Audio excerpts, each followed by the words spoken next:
9 alpinistas muertos, semidesnudos, desfigurados y llenos de radiación. No creo que murieran donde los encontraron. Creo que alguien movió los cuerpos. Espíritus demoníacos del más allá. Si haces algo malo, el Strigoi viene a arrebatarte la vida. Y atroces experimentos para resucitar a los muertos. De repente parpadeó y todos creían que había vuelto a la vida. Estas increíbles historias proceden de la antigua Unión Soviética, de una época de miedo e incertidumbre. Las conjeturas sin hechos probados dan lugar a mistificaciones y mitos. Ocultos tras el telón de acero, estos inquietantes misterios salen a la luz. Gracias a los testigos oculares, a los expedientes desclasificados y a la opinión de los expertos, ahora podemos descubrir la verdad de estos inexplicables misterios de la Unión Soviética. Expedientes X rusos. En la antigua URSS, los controles y la censura eran algo cotidiano. Pero desde la caída del telón de acero, los expedientes de casos inexplicables han comenzado a salir de lo más profundo de los archivos soviéticos. Estos expedientes hablan de fenómenos extraños, monstruosas criaturas y siniestros acontecimientos. Uno de los sucesos más complejos y fascinantes es el llamado Incidente Dyatlov. Incidente Dyatlov. Muerte en las montañas. En enero de 1959, un grupo de 8 hombres y 2 mujeres emprendió una expedición de esquí a las profundidades de los montes Urales. Yuri Kunsevich tenía entonces tan solo 12 años. El líder del grupo era Igor Dyatlov, un alpinista con mucha experiencia. Todos eran estudiantes o antiguos estudiantes de la universidad. El único de fuera era Solotaryov. Su objetivo era escalar el escarpado monte Otorten. Otorten significa no vayas allí. Para alcanzar su objetivo debían estar en muy buenas condiciones físicas. Para llegar, partieron desde su universidad en Sverdlovsk, conocida ahora como Ekaterimburgo, y recorrieron 640 kilómetros al norte hasta adentrarse en las montañas nevadas.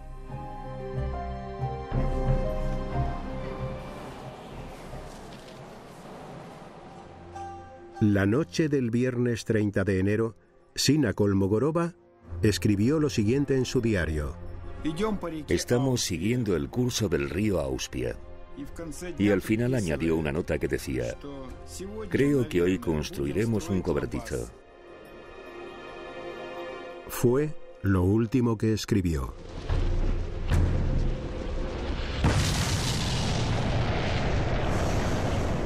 Pronto iba a suceder algo que desencadenaría la muerte de todo el grupo. Aquella noche, a 50 kilómetros de distancia, varios testigos aseguraron ver unas extrañas luces en el cielo. Las esferas se movían despacio y estaban a diferente altura. Tenían pensado enviar un telegrama el día 12 de febrero para avisar de que habían terminado su viaje. Pero no llegó ningún mensaje. Pasan los días y el grupo sigue sin dar señales de vida.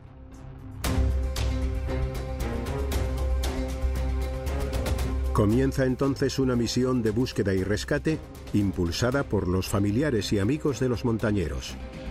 Pasaron 5 días y no encontraron nada, pero de repente, 2 estudiantes voluntarios descubrieron las primeras pistas.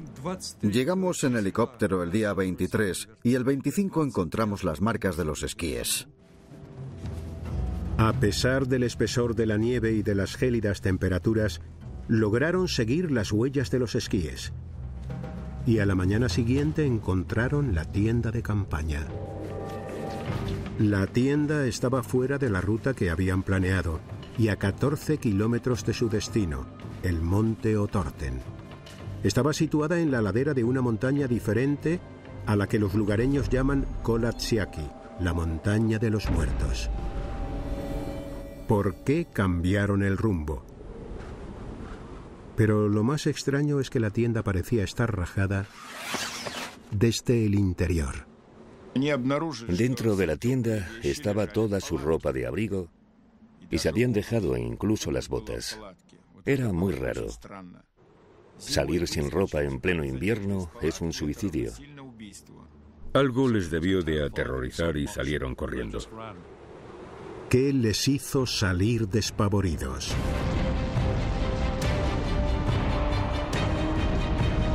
La explicación más obvia sería una avalancha. El estruendo de la nieve y las rocas hizo que el grupo saliera corriendo de la tienda. Eso explicaría que la tienda estuviera rasgada, pero no había ninguna otra señal de que hubiera habido una avalancha. Esa teoría está totalmente descartada, porque en una pendiente tan ligera nunca podría haber una avalancha. La pendiente de esa ladera está entre los 18 y los 20 grados, muy por debajo de lo que se considera un ángulo crítico. Si no fue una avalancha, fue otra cosa lo que les asustó y les hizo huir, dejando atrás la ropa y todo el equipo. Si no llevaban ropa de abrigo, había muy pocas probabilidades de encontrarlos con vida. Buscando a 1,5 kilómetros de donde estaba la tienda, las sospechas del equipo de rescate se confirmaron.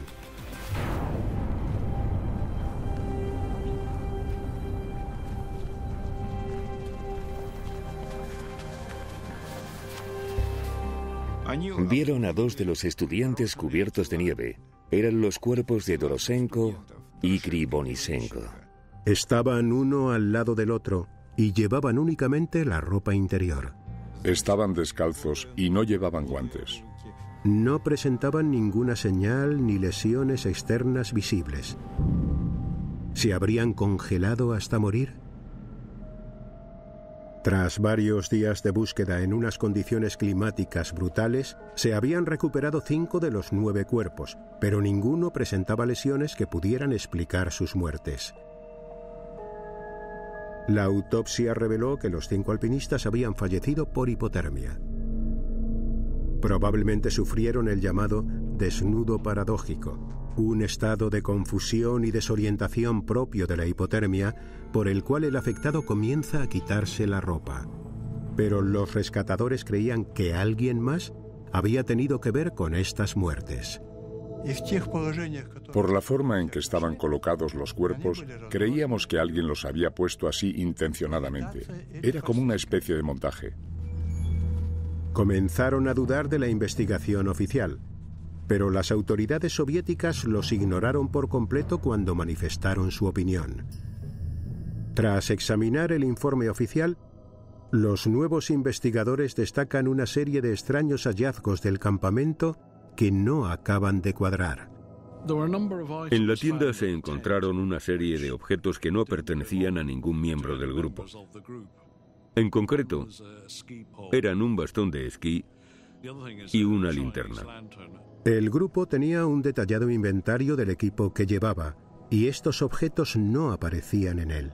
¿De dónde procedían entonces? Significaba que alguien más había estado allí. La propia tienda también era un misterio. Keith analizó con detenimiento las fotos tomadas por los alpinistas y los rescatadores y descubrió que la tienda estaba mal montada. Parecía que la había montado alguien que no tenía mucha idea. Y eso no encaja con una persona experta como Igor Dyatlov. Las observaciones de Keith contradecían los datos oficiales. ¿Quién podía haber montado mal la tienda? El 5 de mayo de 1959, 2 meses después de descubrir los primeros cuerpos, encuentran los 4 restantes. Estaban en un barranco a solo 70 metros de donde encontraron a los primeros alpinistas, pero estaban ocultos bajo una espesa capa de nieve.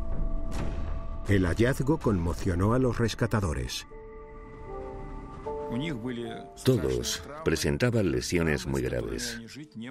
Los traumatismos eran parecidos a los que se sufren en un atropello.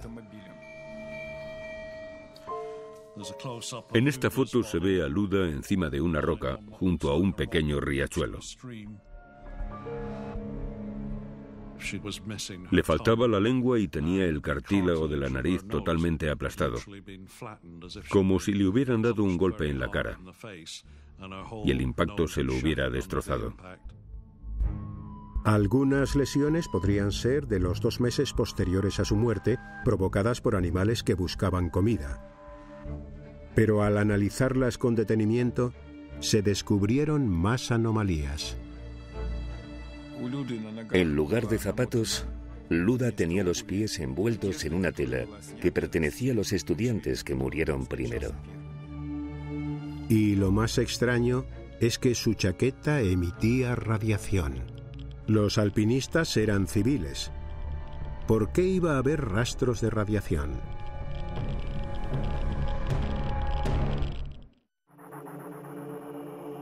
En lo más profundo de los montes Urales, 9 alpinistas fueron hallados muertos en misteriosas circunstancias. Los cuerpos se enterraron en Sverdlovsk, su ciudad natal, ahora conocida como Ekaterimburgo, donde se erigió un monumento en su memoria. En los últimos años han salido a la luz muchos detalles más, pero es un incidente tan extraño que resulta complicado saber qué piezas podrían resolver este rompecabezas.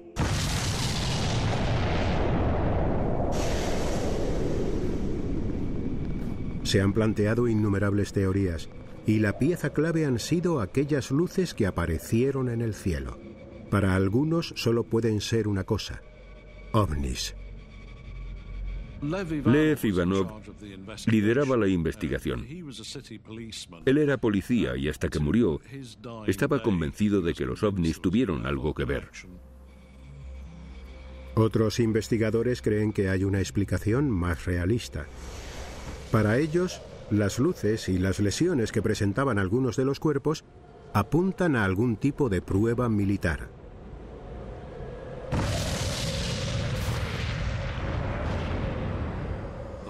Al ver el resultado de la autopsia, lo primero que pensé fue que habían muerto a causa de una explosión, pero no de una bomba común, porque si no habrían tenido otro tipo de lesiones provocadas por la metralla.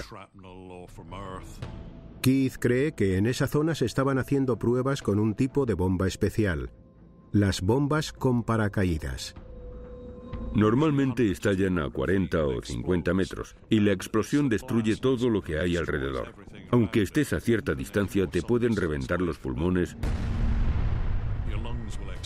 y estallar los tímpanos. Estas bombas provocan unas lesiones internas masivas, pero las externas son casi inapreciables.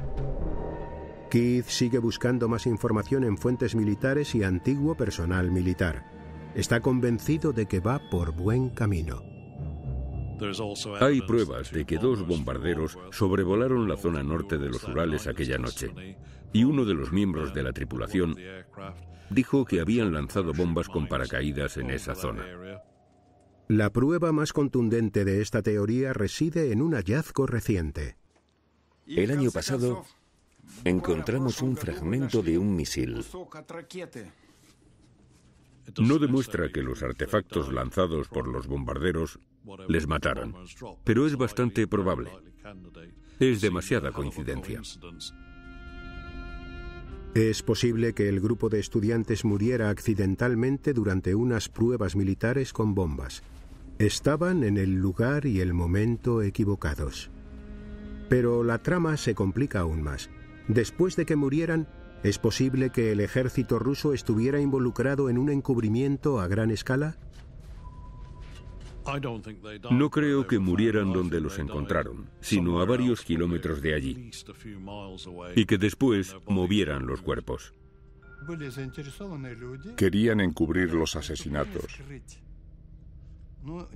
Y la única explicación que se les ocurrió fue que murieron de hipotermia. Para algunos de los nuevos investigadores, los misteriosos hallazgos de la tienda apuntan también a un posible encubrimiento. Era un grupo de alpinistas con experiencia, pero los encontraron fuera de su ruta en la montaña equivocada. Hasta la tienda estaba mal montada. Seguramente movieran la tienda y los cuerpos para desviar la atención del lugar donde había ocurrido el accidente militar. 50 años después, el caso de sus muertes sigue sin estar resuelto. Ninguna teoría explica el misterio. Es como si se hubiera reunido un comité y hubiese decidido hacerlo todo tan confuso que nadie pudiera formular ninguna teoría convincente. El caso está lleno de pruebas contradictorias que no se pueden unir entre sí para esclarecer y entender lo que pasó. Ni siquiera se sabe qué hechos se registraron entonces y cuáles se obviaron. A medida que se filtran archivos, van apareciendo más pistas. No es agradable destapar mentiras, pero vamos a seguir hasta dar con las respuestas que buscamos. Tras el telón de acero se controlaba la vida de las personas de muchas maneras. El régimen soviético trataba de reprimir las supersticiones. Pero en ciertos lugares como Rumanía era imposible acabar con las creencias en lo sobrenatural. El próximo expediente pertenece a un asesino en serie rumano, pero no era un homicida corriente. Los lugareños creían que estaba poseído por un espíritu demoníaco conocido como Strigoi. El Strigoi, espíritus demoníacos. 1970, Bucarest, capital de Rumanía. Un asesino anda suelto acechando a mujeres jóvenes. Se llama Ion Ramaru. El periodista Andrei Moisoiu ha investigado este espeluznante caso. Estudió en la Facultad de Veterinaria aquí en Bucarest. Pero Ramaru tiene un lado oscuro que aflora por la noche. El 4 de abril de 1970 comete su primer crimen.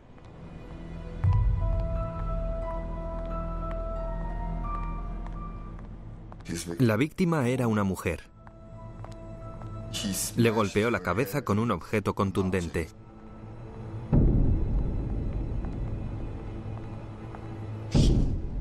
Las agresiones de Ramaru son especialmente salvajes. Había sangre por todas partes. Solía morder a sus víctimas y les quitaba la carne de las manos o del pecho, o les arrancaba una pierna. Lo apodaron el vampiro de Bucarest. Ramaru violó y asesinó brutalmente a 4 mujeres y agredió a otras 10 antes de ser capturado. Fue sentenciado a pena de muerte por sus crímenes. Los médicos declararon que sufría problemas mentales, pero los supersticiosos lugareños creían que existía una fuerza que estaba interviniendo. La sanguinaria naturaleza de sus crímenes llevó a algunos a pensar que Ramaru estaba poseído por un espíritu demoníaco. Las leyendas rumanas hablan de un espíritu llamado Strigoi. La profesora Sabina Ispas es una experta en el Strigoi y el folclore de Rumanía. No son como los zombies o los fantasmas. Son solo fuentes energéticas. Tienen la capacidad de hacerse más fuertes y más ricos, quitándole todo lo bueno a los demás. Según el folclore rumano, es posible nacer siendo un Strigoi, ya que el espíritu maligno se puede transmitir de una generación a otra. Un acto de maldad cometido por un progenitor puede afectar directamente al espíritu de su hijo. Cuando Ion Ramaru iba a ser ejecutado, culpó a su padre de todos sus actos. Dijo, quiero vivir. La culpa de todo esto la tiene mi padre. El padre de Ion era Florea Ramaru. Un año después de la ejecución de su hijo, Florea murió al caer accidentalmente de un tren en marcha. Una investigación reveló unas pruebas espeluznantes. Las huellas del padre coincidían con las de varios atroces asesinatos cometidos en 1944. Todos los asesinatos eran similares a los que cometió su hijo, pero antes de que Florea pudiera ser capturado, nació su hijo Ion y los crímenes cesaron. Según los rumores, un espíritu diabólico había pasado de padre a hijo. Y por eso, Iun Ramaru nació siendo un Strigoi. Aunque no hay pruebas de que Ramaru estuviese poseído por un Strigoi, la gente muchas veces se aferra a lo sobrenatural para explicar actos tan atroces. La creencia en el Strigoi es algo generalizado en Rumanía, y el folclore explica incluso cómo derrotarlo. Hace más de 30 años, un niño que vivía al sur de Rumanía presenció una espantosa ceremonia para detener a un supuesto Strigoi. Aquel niño era Cătălin Gruia. Recuerdo que una noche todo el pueblo acudió al cementerio. No se preocuparon por mí. Pensaron que estaría durmiendo, pero yo lo seguí hasta allí. Los aldeanos estaban aterrorizados. Creían que un Strigoi demoníaco había invadido el pueblo. Analizas todas las señales. Ves que los animales están muriendo, que la gente de tu familia y del pueblo también está muriendo. Los síntomas y el problema están muy claros. Ya sabes que hay un Strigoi. Según el folclore rumano, si se sospecha que un espíritu maligno habita el cuerpo de un muerto, hay que llevar a cabo una serie de rituales para matar a ese Strigoi. El joven Cătălin fue testigo de una de esas terroríficas ceremonias. Sospechaban que una persona recientemente fallecida albergaba el espíritu del Strigoi y decidieron exhumarla. Había 2 hombres cavando y las mujeres estaban alrededor, todas vestidas de negro. Cuando ven el cadáver, se confirman las peores sospechas de los aldeanos. Las horribles marcas que tiene el cuerpo manifiestan la presencia del espíritu del Strigoi. Vieron que el hombre estaba intacto, pero tenía un mordisco en la mano, restos de sangre, y estaba dado la vuelta. Yo estaba muerto de miedo.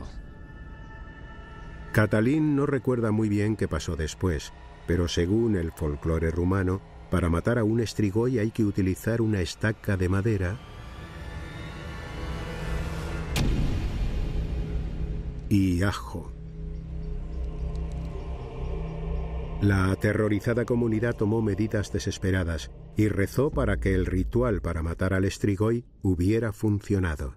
La creencia en los poderes de estos espíritus demoníacos data de hace muchos siglos. Algunos investigadores creen que podría tener relación con una catastrófica enfermedad que azotó Europa, la peste negra. Cuando hay una epidemia mortal, la gente se asusta y quiere sentir que tiene el control, que puede hacer algo y puede identificar la causa. Así nacieron las historias relacionadas con el Strigoi, y muchas de ellas se asociaron con el concepto occidental del vampiro. Las pruebas que sirven para identificar a un posible Strigoi tienen que ver con los procesos naturales que sufre un cuerpo al descomponerse.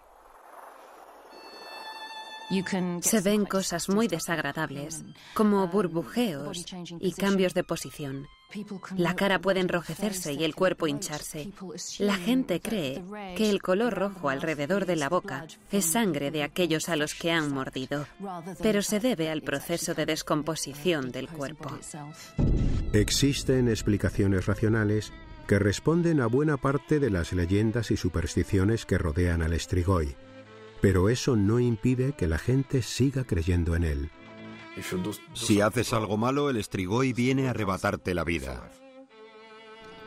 Las supersticiones son la respuesta natural a nuestra forma de ver el mundo.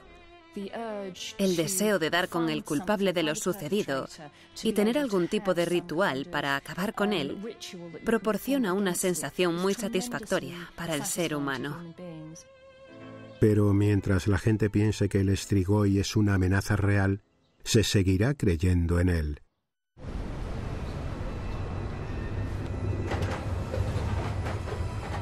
Entre todos los expedientes rusos no resueltos, también existen testimonios de extraños e incomprensibles encuentros en las montañas más remotas. Es un país enorme, con distintos entornos y climas. Algunas regiones son tan inhóspitas que vivir en ellas a veces es casi un milagro. Estos misteriosos avistamientos en ocasiones pueden tener consecuencias mortales. Olas de fuego, muerte en las montañas. El montañero Vladimir Kabunienko nos cuenta cómo organizó un fin de semana de montañismo con un grupo de amigos el 17 de agosto de 1978. Por las montañas del Cáucaso. Montaron la tienda para pasar la noche y pronto fueron testigos de un misterioso y mortal fenómeno. La tienda era muy pequeña y teníamos que dormir muy apretados. Vladimir le cambió el sitio a su amigo Oleg. Este sencillo gesto tendría unas repercusiones impensables.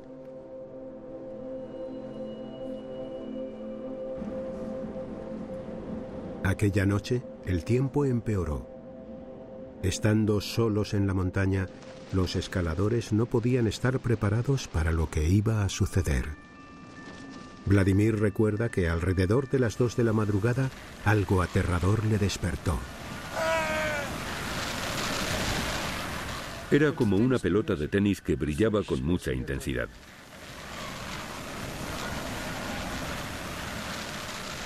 Vladimir está hipnotizado por esta extraña aparición. No podía mover las manos ni las piernas. Era como si estuviera paralizado y tenía mucho miedo. Después entró en contacto directo con nosotros.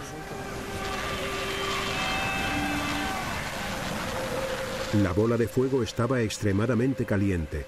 Atravesó los sacos de dormir y abrasó la piel de los montañeros al tocarlos. Dolía muchísimo. Era como si me estuvieran quemando con un soplete. El olor a carne quemada invadía el ambiente y hacía mucho calor. El calor era tan intenso que ninguno era capaz de moverse. A Oleg, la bola le alcanzó 3 veces. Las quemaduras eran tan intensas que nos dejó la piel y la carne carbonizadas. Vladimir no pudo soportar aquel dolor tan penetrante. Perdí el conocimiento. No entendía qué estaba pasando. Y de repente, igual que había aparecido, la bola de fuego se desvaneció. Los montañeros volvieron a quedarse a oscuras en la soledad de la montaña. En cuanto recobré el sentido, intenté pensar en qué podíamos hacer. Tenía la pierna y otras partes del cuerpo muy quemadas. Aquella bola me había rozado 8 veces. Cuando Vladimir encontró la radio, le dijo a su amigo Víctor que pidiera ayuda. Trataron de despertar a Oleg, que yacía en la puerta de la tienda. Tenía quemaduras muy graves y no se movía.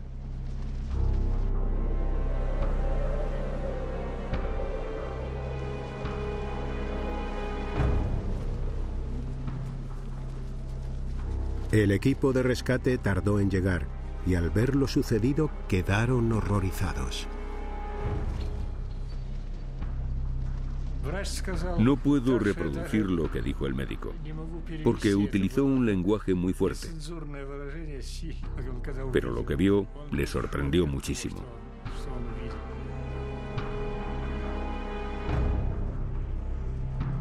Oleg no tenía pulso. tras varios intentos de reanimación, tuvieron que declarar su muerte. Trasladan a los montañeros al hospital, donde son atendidos por quemaduras graves. Debido a la complejidad de las lesiones, Vladimir cuenta que los tuvieron que operar de urgencia y ponerles varios injertos de piel. Este es uno de ellos. Antes era más grande y llegaba hasta el hueso. ¿Qué fue lo que atacó a los montañeros con tanta brutalidad? Es imposible saber lo que ocurrió, ya que el único testimonio existente es el de Vladimir, pero él está seguro de que se trata de un misterioso y extraño fenómeno que ha sucedido en otras montañas del mundo. Yo creo que era una esfera luminosa. Para los científicos, el avistamiento de esferas luminosas se puede deber a una ilusión óptica o al hecho de tener una imaginación hiperactiva. Sabemos muy poco acerca de las esferas luminosas. Es complicado disociar el mito y la realidad. Se cree que son unas bolas brillantes que se mueven de forma errática. Esto concuerda con la descripción de Vladimir. Todo lo que toque esa bola se verá expuesto a gran cantidad de energía, por lo que si entra en contacto con un ser humano, seguramente le quemaría. Esto explica las horribles lesiones que sufrieron los montañeros. Pero hace poco que los científicos han formulado una teoría para explicar cómo se crean estas bolas de fuego. Hacen falta dos cosas básicas para que se forme una esfera luminosa: que en la atmósfera haya muchas partículas en suspensión y una fuente de alta energía, como por ejemplo un rayo. Una teoría sostiene que cuando un rayo toca tierra pueden desprenderse fragmentos de suelo. Y esas partículas son las que se convierten en bolas ardientes de plasma. Según esta teoría, se pueden crear esferas luminosas en un laboratorio. Al juntar cera fundida con cerillas quemadas, se crea una fuente de partículas. Esta mezcla se coloca después en un microondas.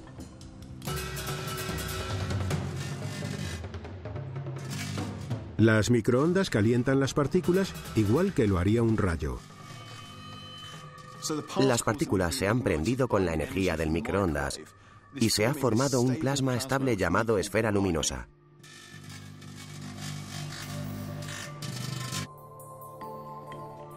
Con muy poca cantidad de materia se han producido grandes daños en el microondas, así que si se hiciera a mayor escala, con la energía procedente de un rayo, podría provocar daños gravísimos a un humano. Vladimir tardó 6 meses en recuperarse de sus quemaduras, pero nunca podrá saciar su espíritu aventurero. No se puede hacer nada cuando uno se enamora de la montaña. Una vez te ha entrado la locura, ya es imposible curarse.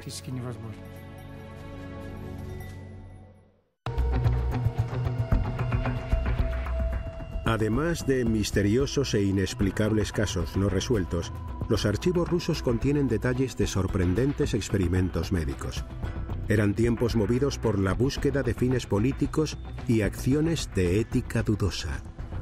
Rusia tiene un gobierno complejo, inescrutable y muy poderoso.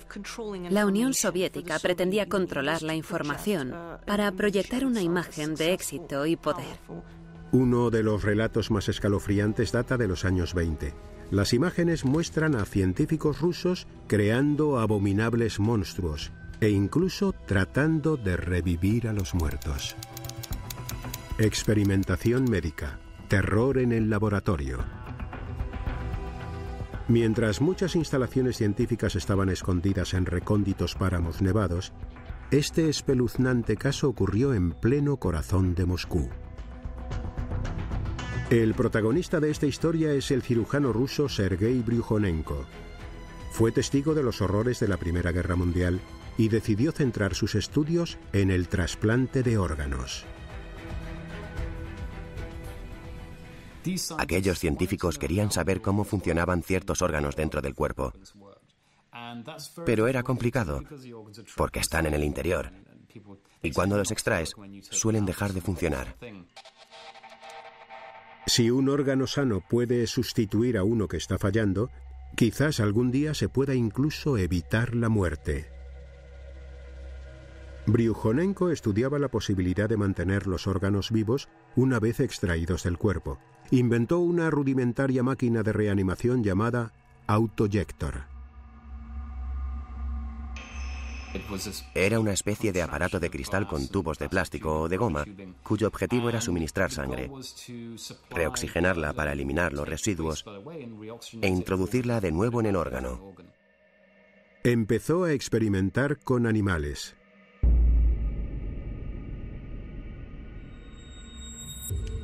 Conectando el autoyector a los vasos sanguíneos del corazón de un perro, podía hacer que siguiera latiendo fuera del cuerpo.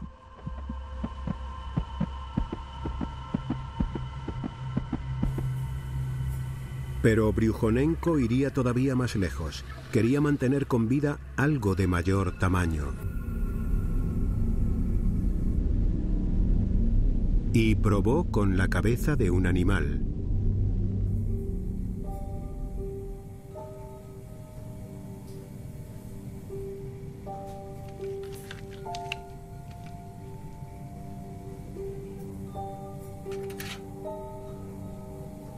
El cirujano ruso Sergei Gliantsev ha estudiado el trabajo de Bryukhanenko con todo detalle.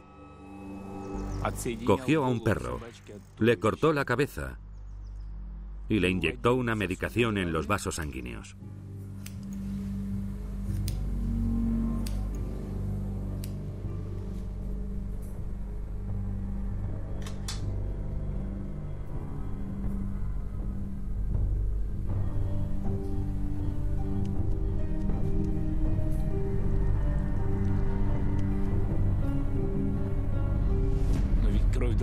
La sangre hay que oxigenarla.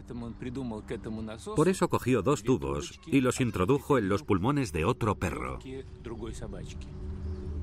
Bryukhanenko conectó la cabeza cortada del primer perro y los pulmones del otro al autoyector y lo puso en marcha. La sangre fue recorriendo todo el sistema y los pulmones comenzaron a funcionar. Y sorprendentemente, la cabeza volvió a la vida. El perro pestañeó y comenzó a mover los músculos faciales. La cabeza se mantuvo 3 horas y media en este estado de no muerte, hasta que finalmente se detuvieron sus constantes vitales. A principios de los años 40 se publicaron varias grabaciones de estos experimentos y pronto se desató una ola de interés por saber qué estaban haciendo los científicos rusos. Aquella cabeza viva, pero separada del cuerpo, sorprendió a todo el mundo, dentro y fuera de la Unión Soviética. Cuando se publicó aquel vídeo y se confirmó que Bryukhanenko era capaz de mantener con vida a esos animales, la gente dejó volar su imaginación y comenzó a pensar que sería fantástico crear una máquina que mantuviera a las personas con vida eternamente. Pero el telón de acero se cerraba sobre la Rusia soviética y ya no llegaban noticias a Occidente. Sin embargo, los experimentos se siguieron haciendo en secreto. Tras el telón de acero, se llevan a cabo espeluznantes experimentos con animales lejos de las miradas de Occidente. En los archivos aparece otro cirujano ruso llamado Vladimir Demikov. Quiere investigar cómo el cerebro controla los órganos y al hacerlo, creó un monstruo. Demikov no era médico, sino biólogo. Cogía la cabeza de un animal pequeño, la de un cachorro, por ejemplo, y la injertaba en el cuello de un perro adulto. Demikov creó un perro bicéfalo. Si te fijabas bien, de repente veías aparecer la otra cabeza. El perro más pequeño le mordisqueaba las orejas al grande y solían pelearse entre ellos. Todo aquel que veía al perro se sorprendía, y el jefe de Demikov tenía sus reservas al respecto. Le prohibió hacer esas cosas. Le dijo: No puedo ver a este perro. No vuelva a hacerlo. Pero mediante este atroz experimento, Demikov amplió las fronteras de la ciencia. Ahora podía analizar cómo el sistema nervioso controlaba todos los órganos. Nadie había hecho antes algo así. No se sabía nada al respecto. Mientras Demikov sigue trabajando con sus perros, Sergei Bryukhanenko quiere ir un paso más allá y experimentar con humanos. En los años 30, Bryukhanenko se centró en la idea de la reanimación. ¿Sería posible que un cuerpo muerto volviera a la vida? Cogieron el cuerpo de un hombre que había fallecido en una cirugía el día anterior y lo conectaron a la máquina.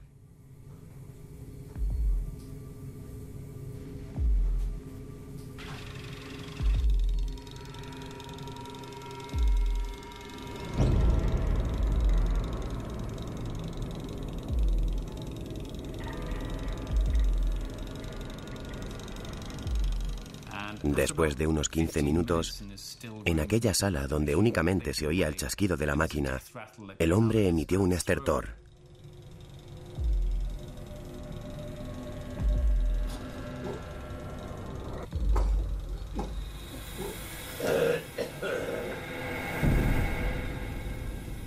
De repente parpadeó, y todos los presentes creían que había vuelto a la vida. Bryukhanenko y su ayudante estaban atormentados por lo que habían hecho y aterrorizados por las consecuencias que podía tener revivir a una persona. Entonces apagaron la máquina y hasta hoy no sabemos si el experimento realmente habría funcionado. Los científicos soviéticos consiguieron lo que se creía imposible. Desde mantener órganos vivos fuera de un cuerpo hasta poder trasplantarlos y probablemente reanimar a los muertos, aunque fuese por un tiempo. ¿Pero estaba justificada toda esta investigación? La gente se sigue haciendo preguntas y se sigue planteando el trasplante de órganos desde un punto de vista ético y moral. ¿Tiene el hombre derecho a entrometerse en la creación de Dios y hacer algo que él no ha hecho? Si se pudiera revivir a una persona, significaría que no existe realmente el alma y que el cuerpo es una máquina cuyos componentes se pueden sustituir por los de otra. Por controvertidos que sean, los trabajos de Bryukhanenko y Demikov se siguen utilizando hoy en día para las tecnologías de soporte vital y las operaciones de trasplantes de órganos. La justificación de estos trabajos es que se salvan vidas, y eso siempre ha sido lo primordial. Fue un avance fundamental para la medicina actual. Pero tras el telón de acero, ¿quién sabe hasta dónde llegaron los experimentos originales y qué otras abominaciones se crearon, ya fuesen animales o humanas? La Rusia soviética guardaba secretos que permanecieron ocultos durante décadas tras el telón de acero. Pero en los 25 años posteriores a la caída del comunismo, muchos de estos expedientes han salido por fin a la luz. Se ha dado una explicación racional a muchos de estos extraños encuentros y testimonios, pero otros seguirán siendo un misterio, ya que la madre Rusia no revela sus secretos tan fácilmente.